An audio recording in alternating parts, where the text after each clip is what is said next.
Obviamente es dar un enfoque integral en donde hay un grupo multidisciplinario para el manejo de salud mental y adicciones.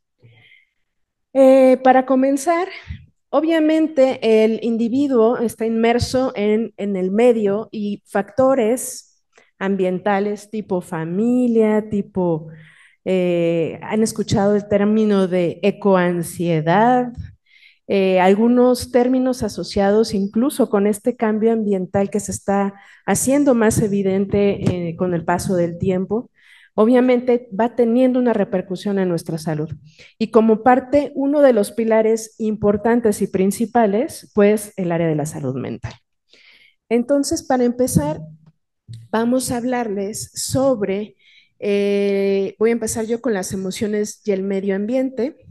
La que sigue, por favor. Bueno, como les comentaba, este término de ecoansiedad lo hemos escuchado en redes sociales, lo hemos escuchado en varios ámbitos de la salud y pues obviamente, como les comentaba, el cambio climático también nos afecta a nivel de salud mental. ¿La que sigue? Y bueno, es muy posible que identifiquemos que incluso situaciones que nos preocupan a las nuevas generaciones en relación a este cambio climático, pues obviamente va generando más ansiedad y ha ido modificando los estilos de vida de las personas. Ay, gracias. Sí, gracias. Y pues en este sentido, pues lo que estamos buscando con esto, pues es el poner énfasis en la necesidad de este manejo multidisciplinario.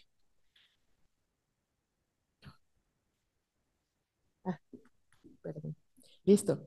Y bueno, unos datos así generales para darles este panorama. Miren, tenemos que de enero a agosto del 2023 en la Ciudad de México se contó tan solo con 55 días, casi el 23% de todo un año, de buena calidad del aire. Lo que quiere decir que aproximadamente por el 77% del año más de 20 millones de habitantes estuvieron expuestos a contaminantes. Y no, bueno, pues sí, monóxido de carbono, partículas finas, dióxido de azufre, dióxido de nitrógeno, ozono. Y si a eso le agregamos los factores ambientales por el estilo de vida en las grandes ciudades, pues obviamente el nivel de ansiedad, el nivel de estrés, pues, y obviamente por consecuencia las altas secreciones de cortisol, pues tienen su influencia, ¿no? Más déjenme ubico. Ay, la que sigue, por favor. Listo. Y bueno, la contaminación del aire es un riesgo ambiental a nivel mundial y obviamente sabemos del daño que se está ocasionando a la capa de ozono. Y junto con esto, pues todo el efecto en la salud en general del individuo, ¿no? Según la Organización Mundial de la Salud, las personas que viven con un ingreso bajo y mediano tienen cifras más elevadas. Y además de este aspecto de la contaminación atmosférica, pues también va a incrementar la morbilidad y mortalidad de enfermedades asociadas. Obviamente, enfermedades cardiovasculares, respiratorias, cáncer de pulmón es importante y si a esto le agregamos otro factor que es el tabaquismo en nuestra población, pues obviamente estamos multiplicando más el riesgo todavía a estas enfermedades. En el 2019, México registró más de 48,000 muertes prematuras atribuidas a exposición a aire contaminado y si a esto también el 2020 le sumamos a nuestra querida pandemia de COVID-19, pues obviamente esto incrementó muchísimo más. No me quiere. Ya.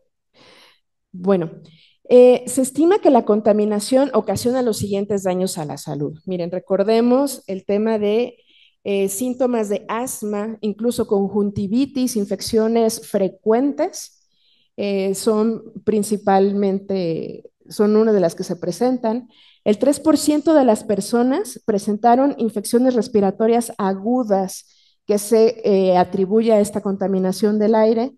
Infecciones como otitis media aparte de estos niveles de contaminación, también el ruido, ¿no?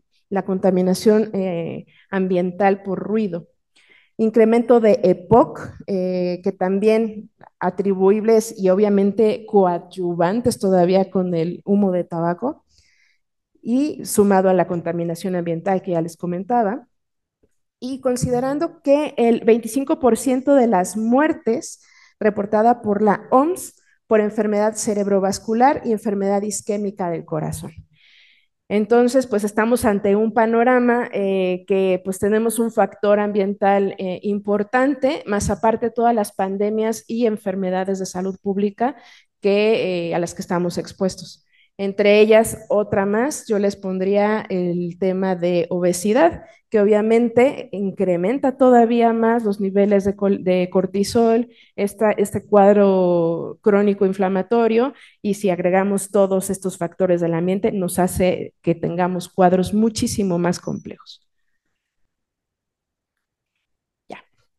Y bueno, tenemos que obviamente todas estas partículas y en medio en el que vivimos, en estas grandes urbes, el estilo de vida, pues obviamente tienen esta implicación en el nivel de la salud de las personas. Y bueno, dentro de esto, pues también hemos tenido que ha habido un incremento en estos eventos ambientales y sobre todo que cada vez son más catastróficos en nuestro mundo, empezando por la cantidad de huracanes, la cantidad de lluvias, periodos en donde hemos tenido un mayor tiempo de altas temperaturas, que obviamente esto ha modificado los cuadros infecciosos virales que se han dado, ¿no? Entonces, está modificando completamente los cuadros infecciosos o los panoramas patológicos que antes teníamos contemplados. El ciclo de salud-enfermedad se ha ido modificando de manera importante. De tal manera que también aquí tenemos que, y esto hace evidente, el cambio climático forma parte de todo un ciclo en donde el principal afectado pues es la salud humana, ¿no? Aparte del cambio climático, tenemos la desertificación y degradación de la tierra que obviamente hace que todos estos recursos con los que nos alimentamos pues se modifiquen, se vayan alterando también los nutrientes que vamos adquiriendo. Esto también, el desplazamiento de poblaciones, la alta migración hacia otras partes del mundo en donde haya más recursos, también es uno de los efectos principales y obviamente que toda esta comunidad pues no va a tener estas mismas condiciones para tener una salud óptima, ¿no? Otro factor, pues toda la alteración de las precipitaciones, en donde tenemos un exceso de agua que obviamente no podemos reutilizar para uso doméstico y también, ¿no? Por el otro lado, la escasez de agua en grandes urbes o en algunas otras localidades, en donde antes ni siquiera teníamos contemplado que hubiera sequías o que hubiera esta falta de agua, pues ya la tenemos, ¿no? Y pues esto hace que haya disminución de todos los recursos, que haya una pérdida de biodiversidad y de la función ambiental. Y obviamente, aunque está afectando a la fauna, a la flora de manera indirecta, también somos los principales, pues sí, los principales dañados, ¿no? Porque al final del día los recursos se van modificando, y ya vieron, tenemos que pasó una pandemia y en riesgo de que se desarrollen otras nuevas enfermedades por estos cambios de los vectores, ¿no? Que se están presentando. Y pues el agotamiento del ozono estratosférico también nos hace que estemos en una exposición constante al luz ultravioleta. Ajá, y pues obviamente vamos sumando diferentes de estos factores que les estamos comentando. Y pues obviamente aquí, en base a la rueda de las emociones, pues podemos ver que pues todo el gran ámbito, ¿no? De emociones en las cuales estamos expuestos, obviamente la labilidad de un grado a otro, en donde obviamente lo ideal es tener este equilibrio para que haya un manejo emocional adecuado y obviamente bajos niveles de estrés, por ende, bajos niveles de cortisol y que haya menor efecto a nivel de sistema cardiovascular, ¿no? Tenemos presente que muchas enfermedades crónicas tipo hipertensión arterial, algunas enfermedades de índole, pues sí, cardiovascular. En la actualidad hay una alta población que fallece todavía por infarto agudo a miocardio y todas estas complicaciones que se van sumando a este tipo de enfermedades y en donde si nos ponemos a ver, en muchos casos, el tema del mal manejo de las emociones pues está de fondo, ¿no? Junto con en el año 2020, con el tema de la pandemia, nos puso en evidencia el hecho de que no estábamos volteando a ver realmente este tema de salud. Nada más veíamos salud en el aspecto enfermedades, no le dábamos tanta importancia en general a lo que es salud mental. Y en la actualidad se ha volteado más a ver esta importancia, ¿no?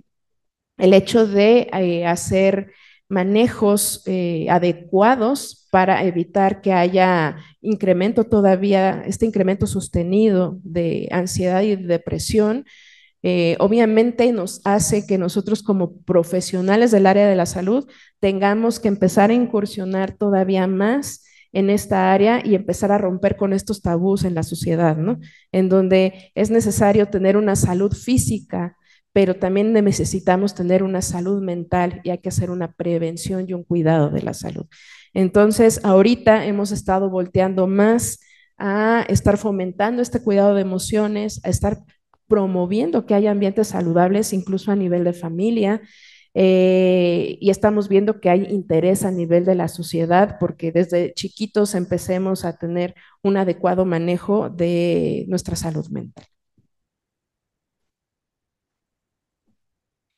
Y bueno, el siguiente ponente es el doctor Rosales, también está atorado en el tráfico.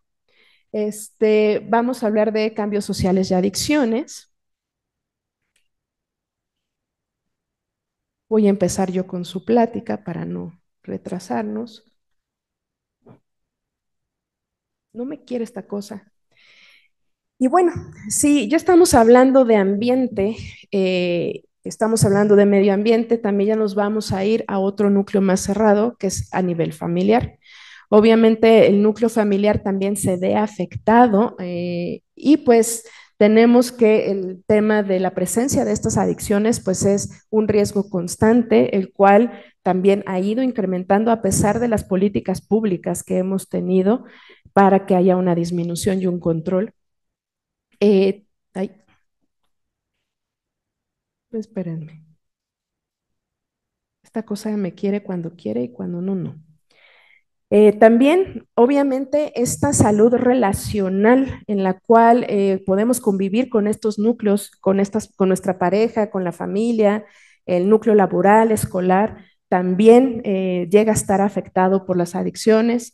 Se ve que ha habido un incremento en los problemas de pareja, problemas de convivencia, incluso durante este periodo que ya les mencioné, que es el tema de la pandemia, hubo un incremento todavía más en cifras de adicciones, ¿no? Se fue para arriba el incremento de consumo de alcohol, otro tipo de sustancias e incluso este tipo de adicciones que a veces normalizamos, como es la adicción a los medios, a los dispositivos, a los juegos de video, todo esto que también es un problema que impacta en la salud.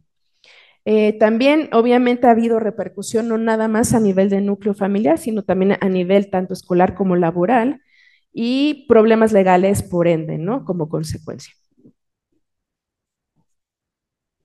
Y bueno, ¿cómo nos afectan las adicciones y por qué es importante que hagamos una atención?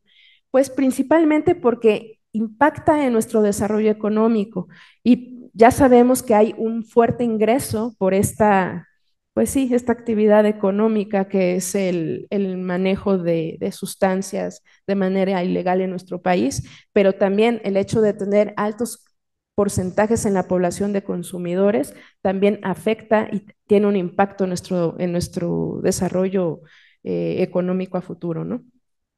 Obviamente va a aumentar el costo de atención en la salud, al asociarse con más de 60 enfermedades infecciosas y crónicas, y si a eso le agregamos las secuelas que por complicaciones nos deja el consumo de estas sustancias, pues obviamente el impacto es mayor.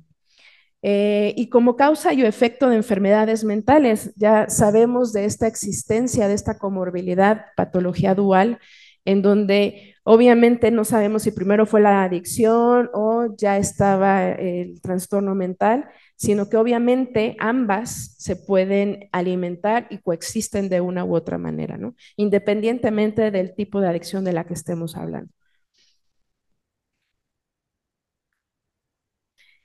Factores de riesgo, pues principalmente experiencias estresantes de la vida. Y aquí nos enfocamos a cualquiera de los ambientes en los que se haya desarrollado, ¿no? Tanto a nivel familiar, escolar, laboral, incluso antecedentes de abuso sexual o problemas en la dinámica familiar tienen alto impacto en el desarrollo de las adicciones. También el tema de disfunción familiar, que haya familias que tienen ya un patrón adictivo dentro de sus miembros, y obviamente que dentro de su dinámica hace que el sustento para el desarrollo de los niños pues no sea el adecuado, obviamente va a favorecer que haya repercusión de consumo de sustancias durante en el núcleo familiar, y que esto se perpetúe, ¿no? Aspectos genéticos. Hemos escuchado que obviamente hay antecedentes genéticos de consumo de sustancias, incluso algunos genes que existen y que se han identificado, en el cual hace que haya perpetuación de este padecimiento, o que incluso seamos más susceptibles o más receptivos al efecto de estas sustancias, ¿no? También la falta de supervisión o monitoreo por parte de los padres, que también nos lleva a este tema de disfunción familiar, el hecho de tener compañeros o amigos que consuman drogas, el hecho de estar en este ambiente en donde estamos inmersos, y obviamente principalmente en los niños que ya están en área de preadolescencia o incluso en adolescencia, que son aquellos que apenas están empezando a tener esta definición de personalidad y que obviamente se ven afectados por el hecho de querer pertenecer a un grupo. Y le cedo la palabra al doctor Juan Ignacio Rosales para que nos siga platicando sobre su experiencia en el área de adicciones, que ya llegó. Adelante, doctor. Gracias. Sí, muchas gracias. Una gran disculpa. A ver, MAP nos decía 45, conforme, perdón, ¿qué se hace? Conforme uno se va acercando, pasa a 60, luego a 70, luego 80, y ya cuando yo decía, oiga, no, que nada más eran 45 minutos, se convirtieron en 1 hora con 30 minutos casi. Pero bueno, es un placer estar aquí con ustedes.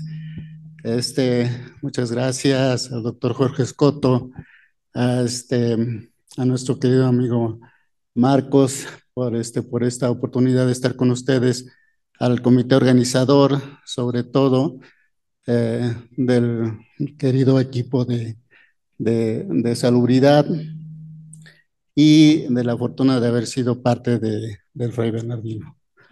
Entonces, siempre para mí es un placer, Marcos Sánchez. No lo había visto. Qué placer estar con ustedes.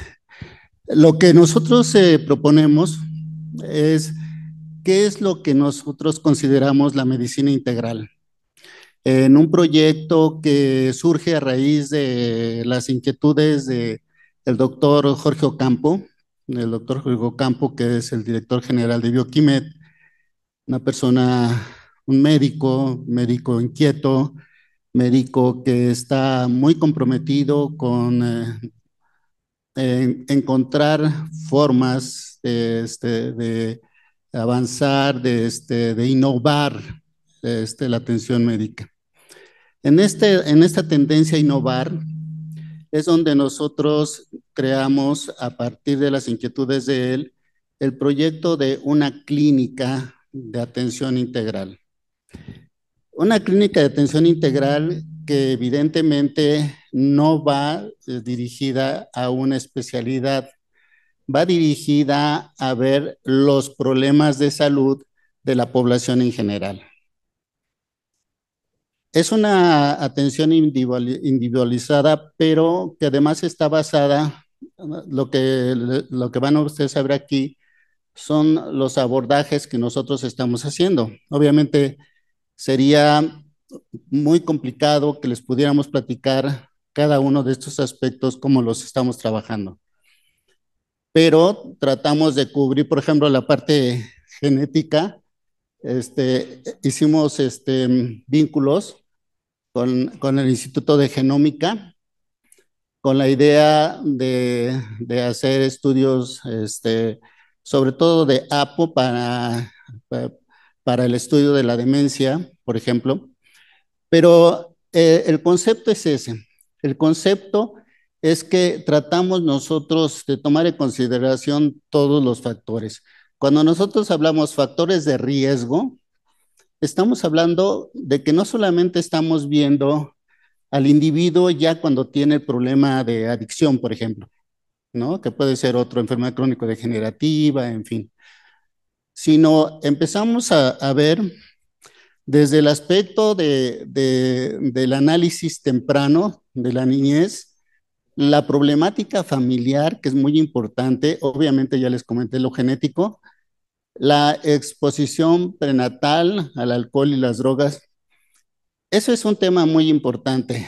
Ya tenemos evidencia genética de que sí, el consumo de alcohol en las madres sí puede alterar el desarrollo del bebé, pero no solamente el consumo de alcohol, que ya lo sabíamos desde mucho antes, ¿no? Sino el consumo de marihuana, el consumo de cocaína, el consumo de metanfetaminas, todas las drogas, cualquiera de ellas, puede generar alteraciones en el desarrollo del individuo.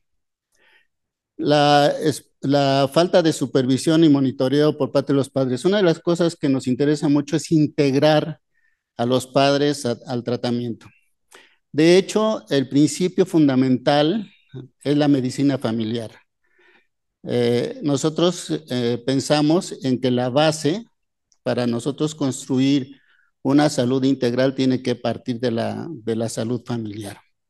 Entonces hacemos un análisis de las condiciones de la familia y de los integrantes de la familia para poder nosotros dar ese tipo de abordaje. Obviamente, cuando hablamos de monitoreo por parte de los padres, estamos refiriéndonos a la parte de la psicoeducación. Es interesante porque a mí mucho, yo participo en una fundación para atención de jóvenes con problemas de adicciones. Esta fundación tiene 4 casas. Si ustedes algún día llegan a requerir ese apoyo, con mucho gusto se los recomiendo. Es una fundación que es algo que yo no pensé que pudiera haber en México, porque realmente sí entiende la dificultad de los padres para atender a un hijo con un problema de adicción, o a un hermano, o a un padre, o a un integrante de la familia. Entonces, esa idea de estar colaborando con esta fundación de manera voluntaria, yo veo por videollamada, porque hay una casa en Coatzacoalcos, otra en Aguascalientes, hay 3 aquí en México. Atiendo a los jóvenes por videollamadas y obviamente hago contacto con las familias. Las casas están atendidas por psicólogas. Entonces yo platico el caso con cada psicóloga que atiende a chico que valoro.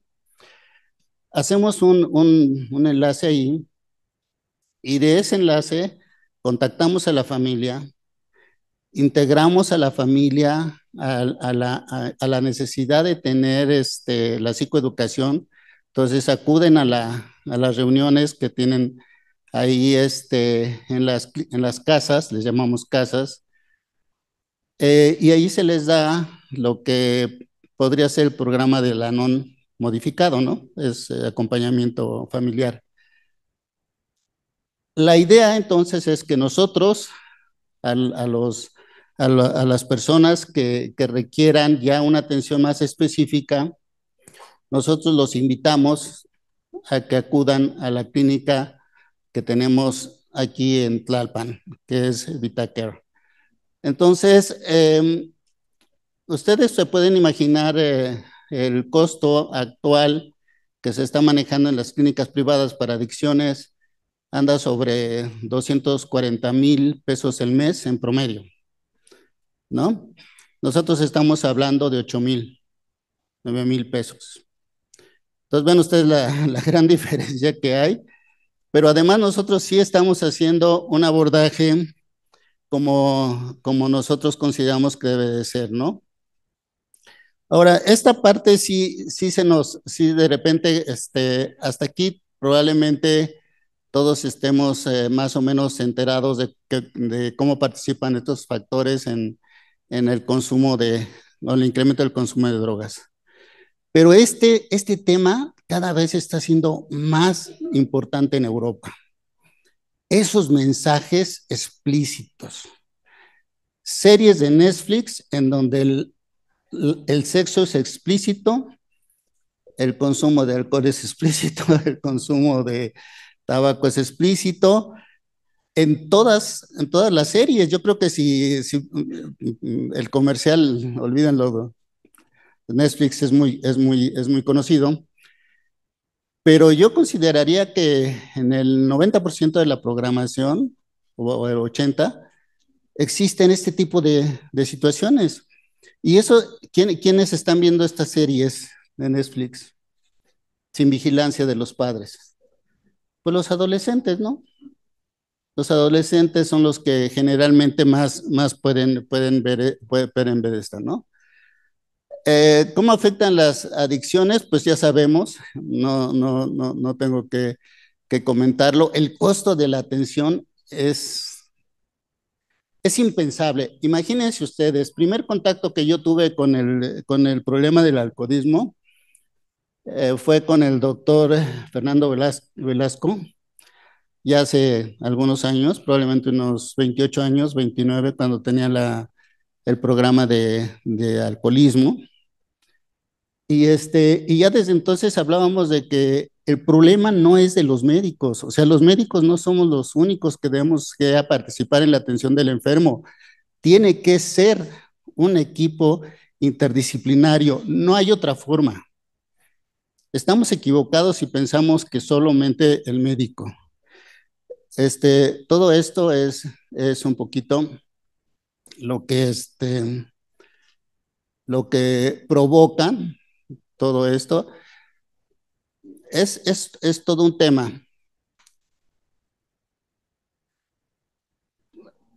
Ahora, esta parte es muy importante. Algo que el doctor Jorge Ocampo tenía mucha inquietud era, ¿y el cambio climático nos está generando problemas? ¿Realmente hay evidencia de eso? Entonces él, que lamentablemente por situaciones personales no pudo estar aquí, él empezó a generarnos la inquietud de tomar una línea de investigación de cómo el cambio climático está generando cambios tanto físicos como emocionales. No sé si esta parte tuviste oportunidad de comentarla, Yola. ¿Sí? ¿Ya la comentaste? Ah, bueno. Entonces no lo vamos a repetir. Disculpen, por favor, esto, que es tan breve, pero sí quisiera dejar un poquito la idea es un proyecto pequeñito para el universo tan grande que existe de demanda, pero es un proyecto que de veras estamos haciendo con toda esa conciencia de que el problema de las adicciones nos ha rebasado. Y lamentablemente, como nos ha rebasado, tenemos un efecto que Drucker, algún día en persona, el maestro, me comentaba de la indiferencia, ¿no? O sea, pareciera ser que ya nos acostumbramos a la violencia, nos acostumbramos a que haya pues, problemas de adicciones. que- y no es una costumbre de algo que ve uno frecuentemente, sino es algo que sentimos que no vamos a cambiar, que no podemos remediar. Y en realidad sí hay forma de hacerlo, sí queremos hacer un granito de arena para provocar que esto mejore.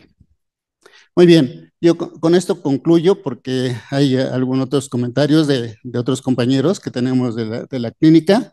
Les agradezco mucho y mil disculpas, por favor, por este retraso.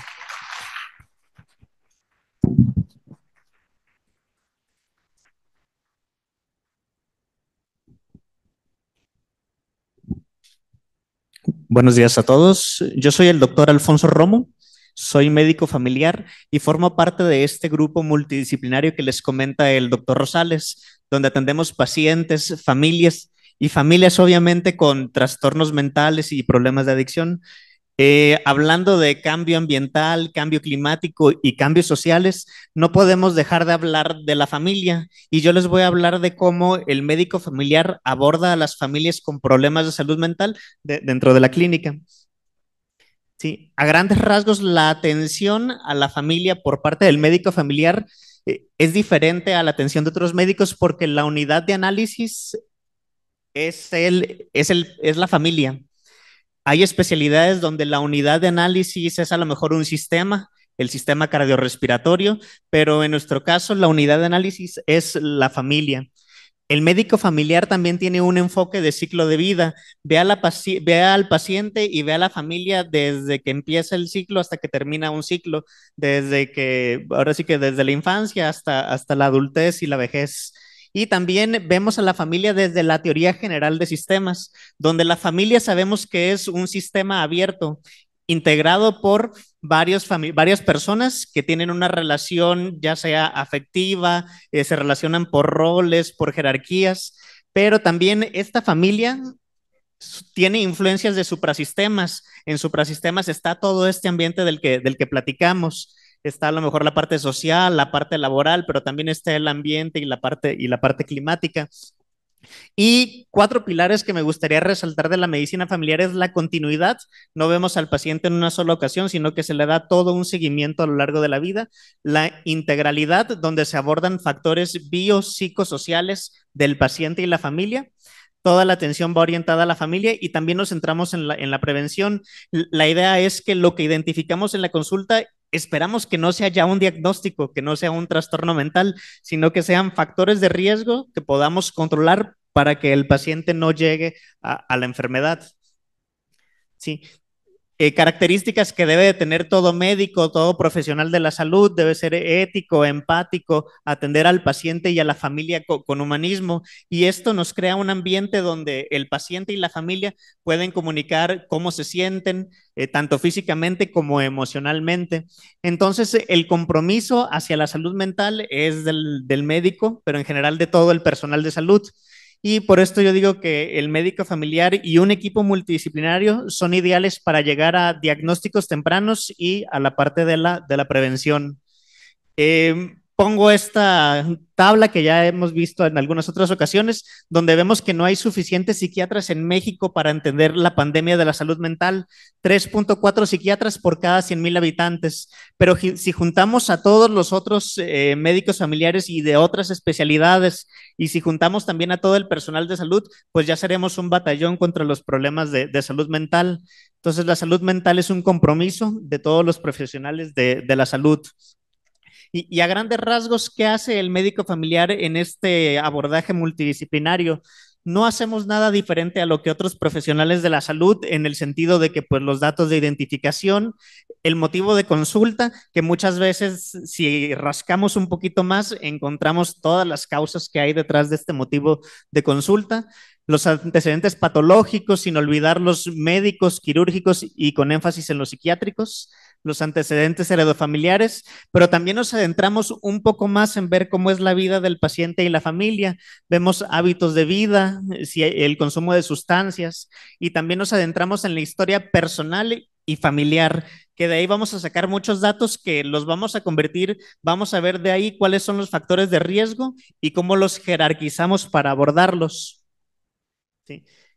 Y todo eso, por ejemplo, muchas veces encontramos cosas que no podemos encuadrar en un DSM-5, en un CIE-11, por ejemplo, el sedentarismo, el alto consumo de productos ultraprocesados, el estrés por el cambio climático, por ejemplo, si han ocurrido recientemente muchos huracanes y que pueden llegar a afectar a la zona, pero son cosas que podemos ir abordando y dándole al paciente herramientas para enfrentarlas.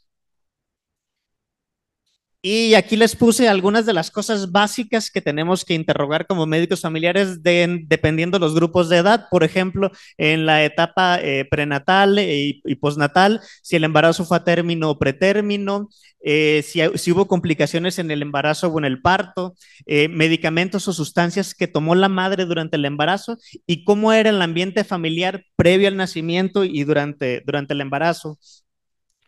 Otras cosas que hay que interrogar, por ejemplo, ya en la infancia, la relación madre-bebé, patrones de alimentación y sueño, cómo se han dado los hitos del desarrollo y si hay comportamientos inusuales.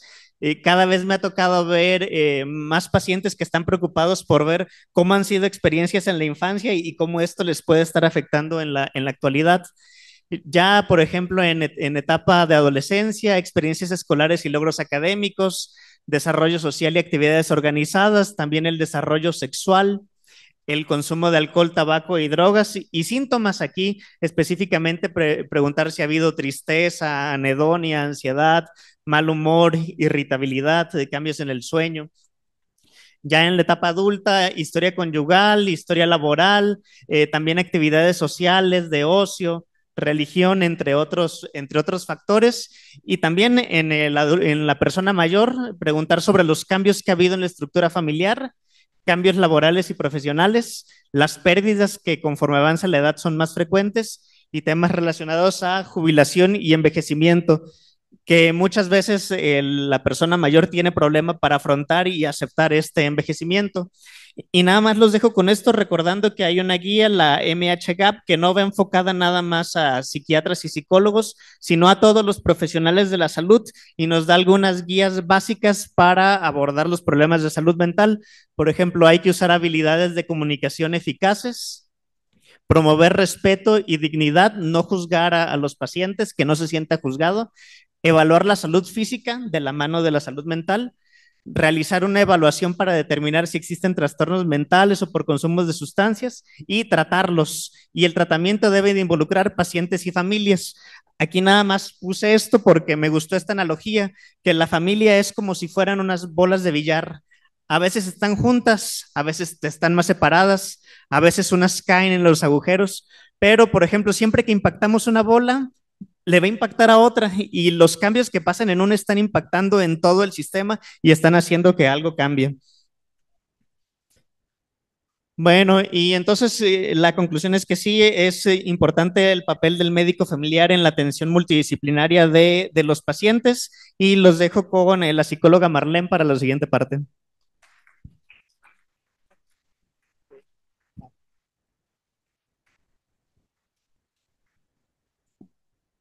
Buenos días a todos y a todas. Muchísimas gracias a los organizadores del evento por esta importante invitación. Bueno, yo les voy a hablar acerca de la familia y la sociedad, que es el tema que me asignó el doctor Rosales. Y bueno, empezamos. Uy, aquí está. Bueno, como todos sabemos, la familia es el primer núcleo donde nosotros nacemos, crecemos, nos desarrollamos y aprendemos los principales valores de nuestra vida. Aprendemos del amor, aprendemos del respeto, aprendemos de límites, aprendemos a querer a otras personas. Después le sigue la escuela, los amigos, el trabajo, la familia que formamos.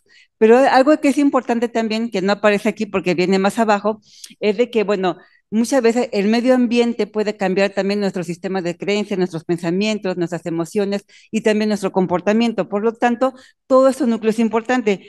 Y de ahí deriva, por ejemplo, que la Organización Mundial de la Salud nos habla que la definición de la salud es el bienestar biopsicosocial de una persona y no solamente la ausencia de enfermedad. Sin embargo, para tener esta condición favorable de bienestar, tiene que ver también con algunos determinantes sociales. Los determinantes sociales básicamente se enfocan a las condiciones de vida de cada persona, donde también crecemos, nos desarrollamos, envejecemos, como en nuestra comunidad. No es lo mismo vivir, por ejemplo, aquí en Tepito, en alguna parte de Iztapalapa, que vivir a lo mejor en Las Lomas, en Tecamachalco, o vivir, por ejemplo, en Santa Fe. Son diferentes condiciones medioambientales que van a modificar también nuestro carácter, nuestro comportamiento y por lo tanto nuestra salud física y emocional.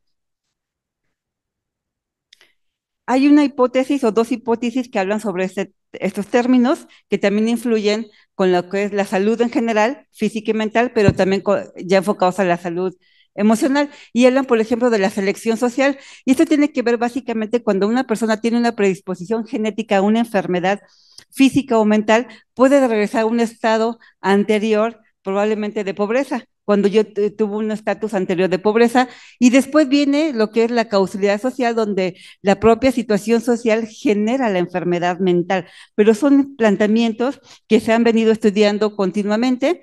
Aquí, por ejemplo, ya hablando de los determinantes sociales, podemos encontrar que, bueno, ya sabemos todos que los factores biológicos son importantes para el desarrollo de una enfermedad físico-mental, por ejemplo, la diabetes o algo la esquizofrenia, hablando de las enfermedades mentales. Sin embargo, no todo el mundo tiene la posibilidad, no todo el mundo la desarrolla cuando tiene una predisposición genética.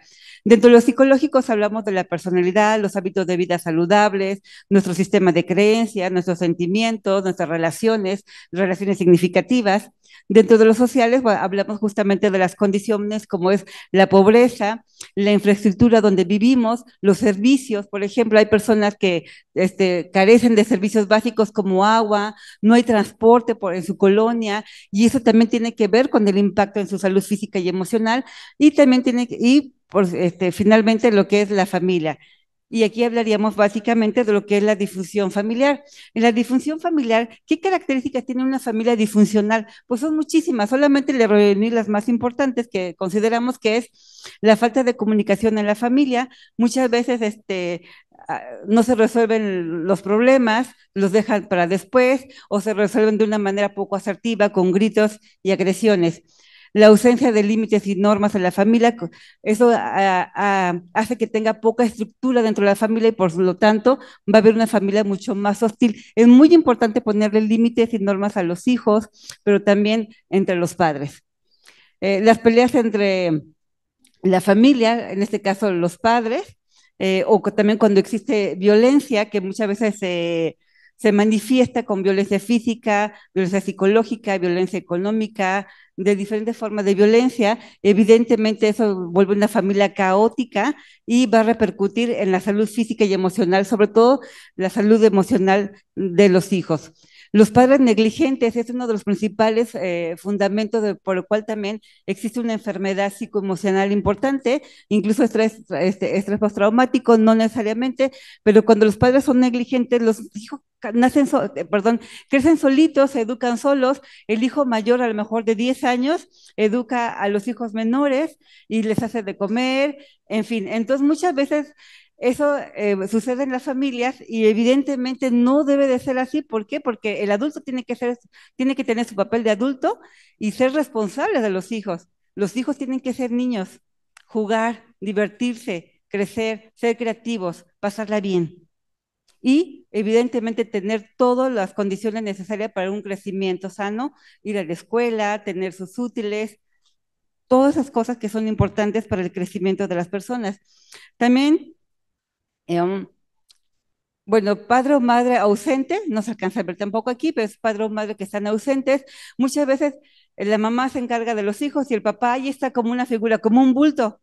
Es más, yo tenía una paciente que dice, es que es el bulto, lo voy a ver al ratito, pero no hace nada, no se compromete con la educación de los hijos. Probablemente es el proveedor, pero no se compromete. Y puede ser también al revés, que a lo mejor el papá se compromete con la educación de los hijos, la formación no solamente académica, sino también la formación de valores y darle una estructura a la familia, y a veces la mamá está ausente.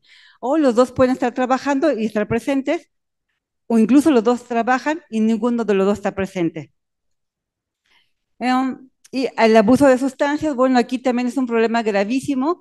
Sabemos que el abuso de sustancias tiene mucho que ver también con la salud mental, porque puede ser causa y consecuencia.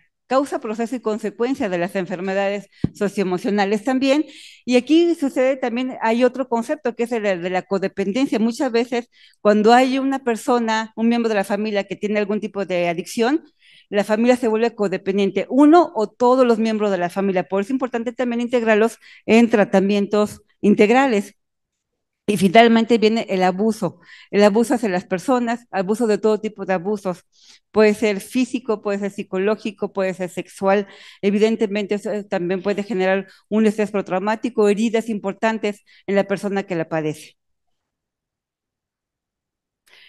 Eh, A nivel internacional, se han generado diferencias políticas para poder abordar este importante tema. Para resumir brevemente, les voy a comentar que esto tiene que ver principalmente con un sentido de corresponsabilidad entre el gobierno, una buena gobernanza, pero también con diferentes actores de la sociedad, incluyendo, por supuesto, y empezando con la familia y la comunidad. Dos, también tiene que ver, por ejemplo, incluir todo lo que es promoción de la salud física y emocional en los diferentes entornos, desde a nivel básico en las escuelas, como también en entornos laborales y todo lo que es la comunidad, pero también debe de haber servicios integrales de tratamiento y una red institucional, una infraestructura adecuada para que tener servicios disponibles, accesibles, de calidad para atender a las personas con ese tipo de padecimientos o bien prevenirlos. Aquí nada más les dejo esta imagen, que son los diferentes modelos, el modelo psicosocial, el comunitario, atención primaria y la política ecológica, que todos tienen que ver justamente con darle una buena salud a las personas y que gocen de mayor bienestar posible en la sociedad, en su familia, a nivel individual. Y ahorita me acordé justamente que comentaron el doctor Rosales, el doctor Romo, hablando de la parte también ecológica y del cambio climático. Más allá del cambio climático, no tenemos todavía mucha investigación en relación a ello, pero sí es importante, por ejemplo, los arquitectos ahora le llaman la neuroarquitectura o la neuroarquitectura ecológica, de que ahora integran, por ejemplo, espacios donde haya áreas verdes. A lo mejor es un pequeño departamento, es una pequeña casa, pero hay un pedacito donde puede haber un arbolito, una plantita, y eso genera mayor, no solamente mayor oxigenación, sino también visualmente es atractivo, es agradable y también nos pueden hacer sentir bien emocionalmente.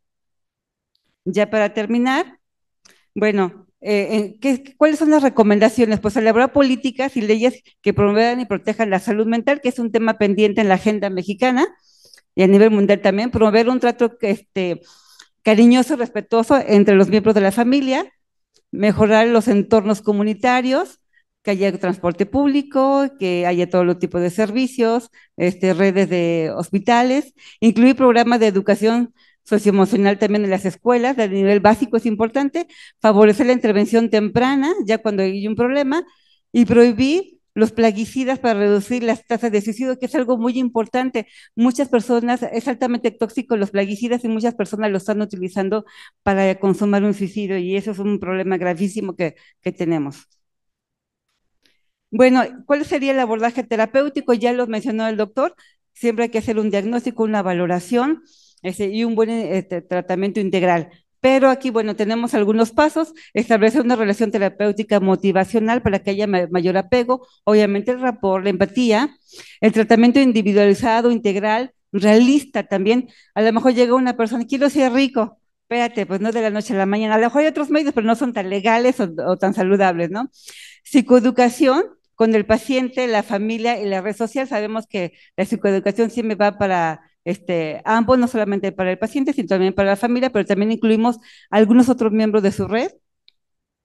La enseñanza, el modelaje, siempre modelos de crianza positivos, responsables, las normas, los límites en los hijos, eso a veces dice más que 1000 palabras.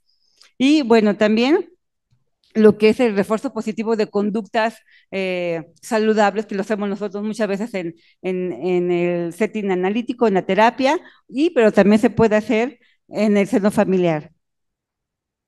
Y bueno, pues muchísimas gracias.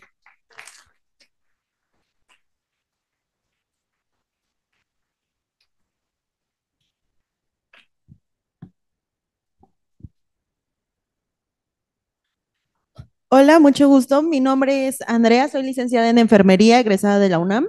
Yo les voy a hablar del burnout en el personal de enfermería y cuál es su importancia para la detección de adicciones y en la salud mental de nuestros pacientes. La primera vez que se acuñó el término burnout fue en 1969 y la segunda vez fue en 1974 en personas que estaban tratando a pacientes con toxicomanías. Eso, pues obviamente por la carga de trabajo, se empezó a detectar ciertos síntomas clínicos en el personal encargado de estos pacientes. Se establece este término haciendo referencia al estar apagado o quemado. ¿Eso qué quiere decir? Que el personal que se encarga de tratar a pacientes cumpliendo sus necesidades, que es como el personal de enfermería, el personal médico, el personal de nutrición, el personal de psicología, es muy común que experimente síntomas de estrés psicológico y de desgaste emocional, ya que cumplimos o suplimos las necesidades de los pacientes cuando se requiere y ponemos de un lado nuestras necesidades. Este síndrome tiene como características el agotamiento emocional, la despersonalización y la baja realización profesional. Esto quiere decir que cuando nosotros estamos experimentando esos síntomas, vamos a tener dificultad para gestionar nuestras emociones, vamos a tener sensación de que no estamos cumpliendo nuestro trabajo de manera correcta y por lo tanto no vamos a darle la atención que requieren los pacientes. ¿Por qué es importante saber o entender que existe el burnout en el personal de salud? Porque nosotros estamos a cargo de la detección, la prevención y el tratamiento de diversas enfermedades. El personal de enfermería muchas veces es el primer filtro que va a tener el paciente y por ello es el encargado muchas veces de la detección de ciertas enfermedades e incluso de la prevención por medio de hablarles de factores de riesgo, detectar sus factores de riesgo o o cuando el paciente no puede detectar, como en la salud mental y en las adicciones, a veces los pacientes no son capaces de detectar que tienen ciertas afecciones.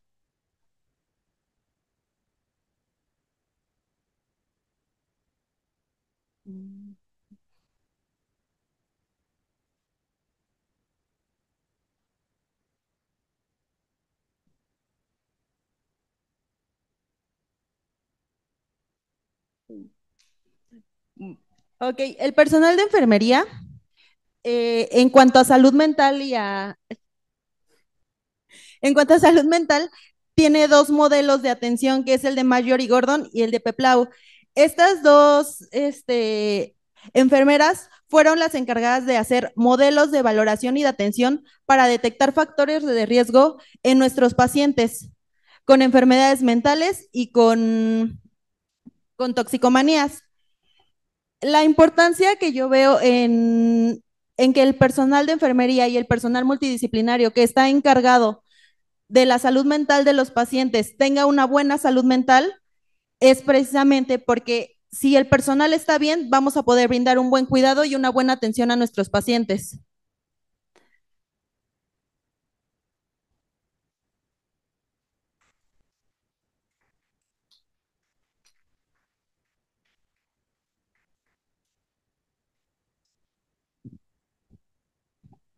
Buenos días. Mi nombre es Alejandro Ramírez, soy licenciado en nutrición, pertenezco al equipo de Clínica VitaCare y bueno, eh, primero que nada, muchas gracias por permanecer todavía. En pro de la salud mental, es importante el abordaje nutricional, ya que hoy por hoy está muy de moda, sin embargo, estamos en distintas direcciones. La principal es que lo abordamos a una apariencia física, lo abordamos a una apariencia de semejanza con alguien con el que tengo simpatía, ¿no? En este tema de las relaciones, el tema de eh, la televisión, por ejemplo, con alguien que tengo enfrente, que quiero me parecerme, pero sin embargo, perdón, tenemos o dejamos de lado algo importante, o por qué es importante también saber nutrirme para tener una buena salud mental. Si bien sabemos, el abordaje nutricional en diversas de las enfermedades es comer de manera saludable, comer frutas y verduras, el buen aporte de proteínas de alto valor biológico. Pero ¿por qué? ¿Por qué es importante que yo consuma minerales? ¿Por qué es importante que yo consuma vitaminas? Y sobre todo en este que es importante la salud mental y el tema de las adicciones, sabemos que uno de los principales afectados es el sistema nervioso, en alguna parte del cerebro también. Entonces, por ahí es en donde tenemos que abordar este tratamiento. Sabemos que tenemos terminaciones nerviosas, neurotransmisores, sabemos que tenemos estrés oxidativo, que tenemos cortisol y todo eso tenemos que englobarlo en un solo tratamiento. ¿Por qué sí necesito una buena alimentación? Bueno, sabemos que la vitamina E, sabemos que la colina, que algunos antioxidantes, por ejemplo, el glutatión, el zinc, ácidos grasos, principalmente ácidos grasos de poliinsaturados de cadena larga, nos hablan mucho del DHA, nos hablan mucho de el ácido araquidónico, nos hablan mucho del omega 3, omega 6, omega 9, que pueden ser prácticamente el tratamiento nutricional y algunos otros antioxidantes como la coenzima Q10. Tienen que estar presentes en este tratamiento nutricional. Tenemos que hacer de alguna manera conjugaciones con algunos alimentos que me ayuden también a el buen aporte, uno, dos, la buena absorción. Tienen que ir junto con pegados. Entonces, no nada más es come frutas y verduras, pero ¿por qué? ¿Qué tipo de frutas son más ricas en antioxidantes? ¿O qué tipo de verduras son más ricas en antioxidantes? Eso nos va a ayudar en pro de este tratamiento nutricional. Eh, Hay evidencia de que dice, bueno, que nos dice que aquellos menores que son tratados con suplementación, ya sea en fórmulas fortificadas, desde luego la lactancia materna exclusiva, en las que tienen mucho mejor apego a aquellas condiciones que nos van a dar buena salud. Entonces, si esto lo hacemos desde niños, pues también podemos hacerlo con algún tema en específico en alguna etapa de la vida, en algunos eventos, como de las adicciones, que nos pueden llevar a una mejor salud mental. Y bueno, por último, vamos a darle el abordaje nutricional ya de manera concreta, porque, bueno, una cosa son las vitaminas, pero ¿cómo las vamos a consumir? Prebióticos y probióticos de manera rápida. La microbiota también tiene que ver muchísimo en el tema salud mental y cómo la vamos a relacionar. Por eso es importante que la microbiota intestinal esté de manera saludable. Suplementos. Sabemos que las condiciones económicas a veces, ambientales, no nos permiten tener el sustento, ¿no? Como para tener la buena alimentación con alimentos naturales. Entonces recurrimos a una suplementación. En este caso tenemos los omegas, por ejemplo, y una alimentación suficiente que desde luego va a ser el primer paso para toda esta integración sobre el tratamiento de la salud mental y en algunas adicciones. Muchas gracias.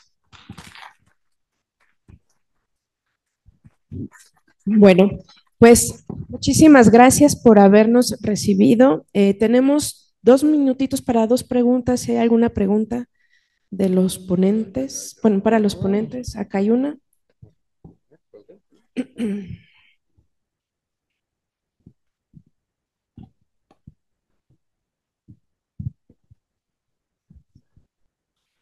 Buen día.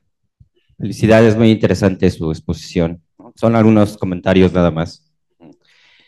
Definitivamente se debe de distinguir con claridad y con objetividad que los medios de comunicación pueden ser medios muy fructíferos para el cambio en la cultura, la ciencia y la sociedad, pero también los medios de manipulación de masa han trastornado y trastocado a la civilización, y para muestra están los nazis, ¿no? Para muestra está ahorita lo que está pasando en Croacia, lo que está pasando en el Medio Oriente. Hay una versión oficial en la que se dice hay una intervención humanitaria y no es más que explotación y saqueo de los recursos naturales de otros países. Efectivamente hay un ecoterrorismo, efectivamente es un sistema que está basado en la explotación la discriminación, el clasismo, el racismo. Nada más efectivo que discriminar al enfermo mental, nada más efectivo que discriminar al pobre, nada más efectivo que discriminar al otro, despojándolo de su identidad, despojándolo de su persona, reduciéndolo a simple objeto manipulable a placer, triste y lamentable. Burnout, esa es la forma bonita de llamarle a la explotación de la colonia moderna del capital, ¿no? Debemos de tener mucho cuidado porque no solamente se trata de nuevos conceptos y categorías, como dice el doctor Escoto, no es un problema lingüístico, para nada, es la realidad. Aunque ese problema de la realidad puede ser efectivamente muy complicado porque la familia se tiene que involucrar y vivimos en un país en la que la familia es una familia ausente. Muchas gracias. Muchas gracias por su comentario. Y bueno, queremos agradecer a todas las personas que nos están siguiendo en línea. Muchísimas gracias. Que sepan que tenemos aquí sus preguntas, son muchísimas, sus felicitaciones. Muchas gracias. Hay solo espacio para la siguiente pregunta, por favor, doctora. Y dice así, ¿la alimentación es preventiva para cualquier enfermedad? ¿Me repite la pregunta, por favor? Sí, con gusto. ¿La alimentación es preventiva para cualquier enfermedad? La alimentación es preventiva, sí. El abordaje nutricional en cualquier enfermedad, yo creo que siempre está el depende, ¿no? Cuando le preguntan a algún nutriólogo, oye, esto depende. Pero en este caso, sí. Yo creo que es un primer paso en el tratamiento y en la prevención.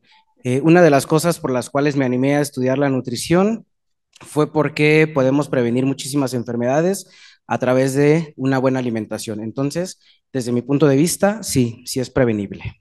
Muchas gracias. Gracias. Bueno, muchísimas gracias a todos. De hecho, los invitamos a que se metan en las redes sociales de la clínica. Vamos a estar en el stand aquí afuera para que conozcan nuestro modelo. Podemos hacer una red médica especializada. Ya no tenemos tiempo, pero si quiere, ahorita nos vemos allá en el stand con muchísimo gusto.